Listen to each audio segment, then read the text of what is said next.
എല്ലാവരും ഇങ്ങോട്ട് നോക്കിൻ. സേറ എന്ന് പറയുന്ന വ്യക്തിയെ പല ആളുകൾക്കും അറിയില്ല. സ്വാഭാവികം. സോഷ്യൽ മീഡിയയിൽ ബോൾഡ് ഷൂട്ട് ചെയ്തിട്ടാണ് സേറ വൈറലായിട്ട് വന്നിരിക്കുന്നത്. ഓഹോ, അപ്പോൾ അങ്ങനെ ഒരു സംഭവം ഉണ്ടായിരുന്നല്ലേ? എന്താ മല്ലയ്യ, എന്താ ഞാൻ കേൾക്കുന്നത്?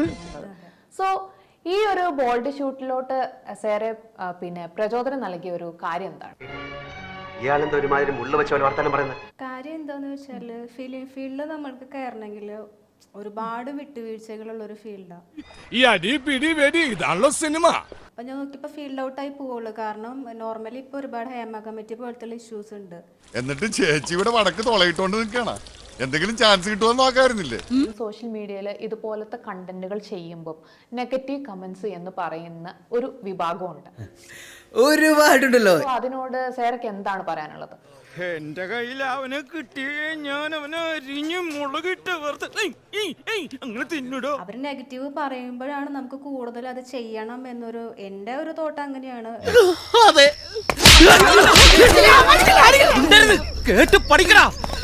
നമ്മുടെ സൊസൈറ്റിനെ പറ്റിയിട്ട് സേറയുടെ ഒരു കാഴ്ചപ്പാട് എന്താണ്? സൊസൈറ്റി ഒരു മയർന്നാണ്. വെറും പ്രത്യേകിച്ച് ഇതുപോലത്തെ ഷൂട്ട് ചെയ്യുന്നോണ്ടാണ് ഞാൻ ചോദിക്കുന്നത്. വേണ്ടാട്ടോ, നീ ചായ അടിച്ചാ മതി, നീ എന്നെ അടിക്കാൻ നിൽക്കണ്ട. ഓക്കെ. അതായത് ഇപ്പം നമ്മുടെ ദിവ്യപ്രഭയും പിന്നെ കനികുസൃതിയും കൂടി ഒരു മൂവി ചെയ്തിട്ടുണ്ടായിരുന്നു. നിക്ക് ഏത് റൂട്ടിലേക്കാ വണ്ടി തിരിക്കണേന്ന് എനിക്കിപ്പോ മനസ്സിലായി. ഈ നോക്കിയാ എന്നെ തിരുത്താൻ വരില്ലേ?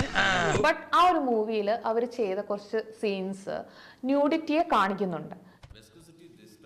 അതുകൊണ്ട് ഇപ്പൊ എന്താ? അല്ല, ഒന്നുമില്ല. സോ ഒരു 3 സെക്കൻഡ് എന്തോ ഒരു കണ്ടന്റ് ആണ് അതിലുള്ളൂ. പക്ഷേ നമ്മുടെ പ്രേക്ഷകര് അതിന്റെ ലിങ്ക് അന്വേഷിച്ച് നടക്കുകയാണ്. അതിന് കാശുവല്ലോ അല്ല. ഇതിനെ പറ്റിയിട്ട് എന്താണ് പറയാനുള്ളത് സേറയ്ക്ക്?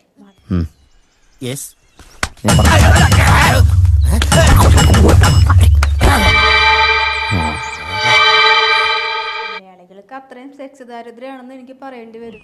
ഇത്ര കൃത്യമായിട്ട് എങ്ങനെ പറയാൻ കഴിഞ്ഞു? കള്ളന്റെ സൈക്കോളജി പഠിച്ചാലല്ലേ കേണൽ ഈ യൂണിഫോം ഇടാൻ പറ്റൂ.